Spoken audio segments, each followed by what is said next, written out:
Bismillahirrahmanirrahim. Assalamualaikum warahmatullahi wabarakatuh. Alhamdulillah, salatu wassalamu ala rasulillah. La hawla wa la quwata illa billah. Allahumma salli ala Sayyidina Muhammad wa ala alihi wa ashabihi ajma'in, amma ba'du. Kawan-kawanku di penjuru dunia, apa kabar? Dari Bukit Dinamika Umat model skala bersih tanpa cleaning service, saya mendoakan semoga Allah melimpahkan rahmat karunia-Nya kepada kita semua. Berkah melimpah. Amin ya rabbal alamin. Masih tentang buku Wahai Anakku, dari lanjutan 2 episode yang lalu tentang bagaimana sapaan wahai anakku di dalam Al-Quran. Sapaan yang lalu itu masih dari Nabi Yakub alaihissalam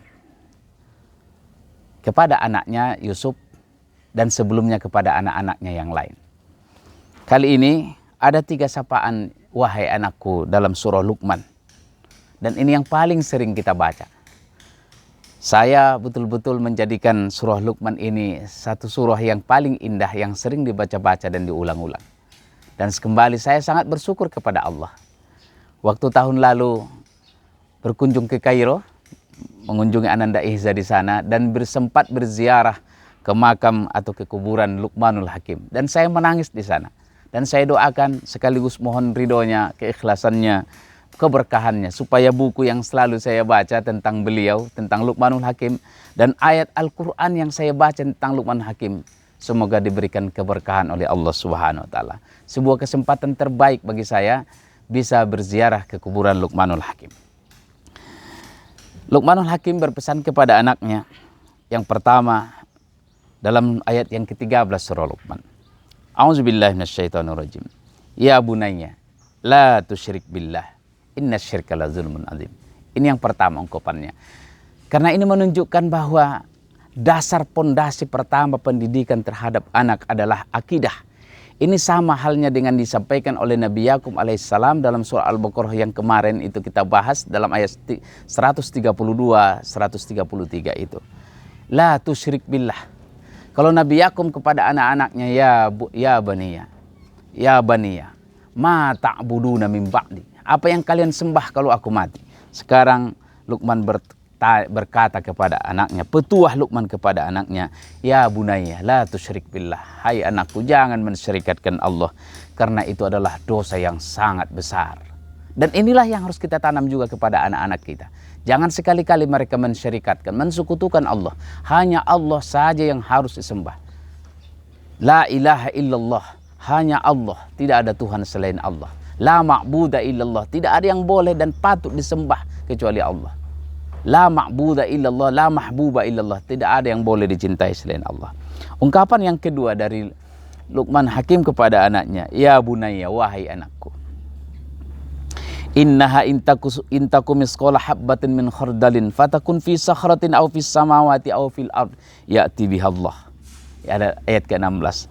Wahai anakku, sekiranya kau melakukan sebuah kebaikan sekecil atau sebiji zarrah pun, dan itu ada di dalam batu, atau ada di langit, atau ada di bumi, yakinlah bahwa Allah akan mendatangkan ganjarannya kepadamu.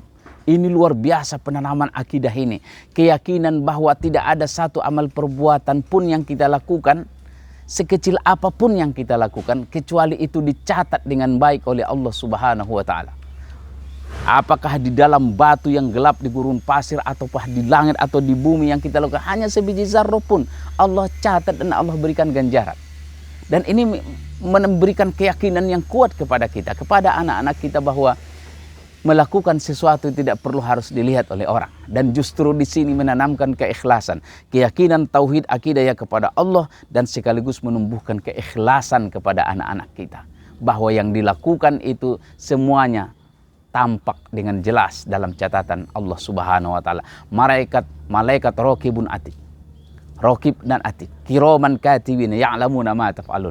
Ada malaikat di kiri kanan kita yang mencatat, baik itu perbuatan baik maupun perbuatan buruk, semuanya dicatat dengan baik dari apa yang kita lakukan.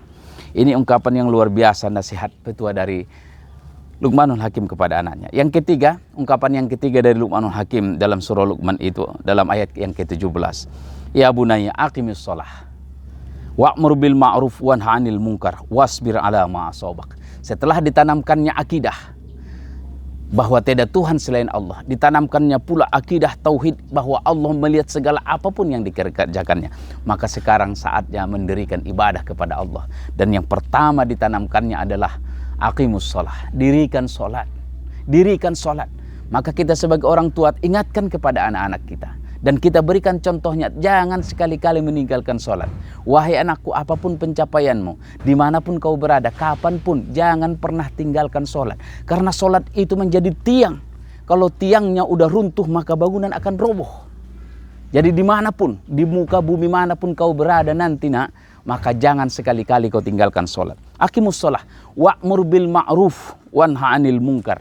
Setelah kau dirikan sholat, ingat ada tugas dakwah. Ada tugas dakwah, ada kewajiban kita berdakwah, mengajak kepada kebaikan dan mencegah dari kemungkaran. Ini tidak boleh kita sendiri menjadi baik. Kita tanamkan kepada anak-anak kita harus ada kepedulian kepada orang lain. Jangan pernah merasa dirinya sudah soleh, sudah taat dekat kepada Allah, tapi tidak peduli dengan kemungkaran, kemaksiatan yang ada di sekitarnya. Ada amar ma'ruf nahi mungkar. Ini dakwah. Jadi seakan tak bermanfaat, tak berguna, tak bernilai ibadah sholat kita kalau kita membiarkan kemungkaran, kemaksiatan merajalela di sekitar kita. Dan ini pesan Rasulullah SAW. Ibadah yang paling pertama nanti dinilai oleh Allah SWT adalah sholatnya. Karena dia tiang. Pondasinya tadi akidah, maka tiangnya adalah sholat. Jadi setelah mendirikan sholat, ajak, suruh orang berbuat baik, cegah dari berbuat buruk. Wasbir, bersabarlah. Artinya apa? Memang tidak mudah mengajak orang berbuat baik atau melarang kemungkaran. Banyak tantangannya. Jangankan kita melarang orang berbuat mungkar, menyuruh, mengajak saja pun itu banyak celaannya. Mendirikan lembaga pendidikan seperti Dinamika Umat banyak tantangannya.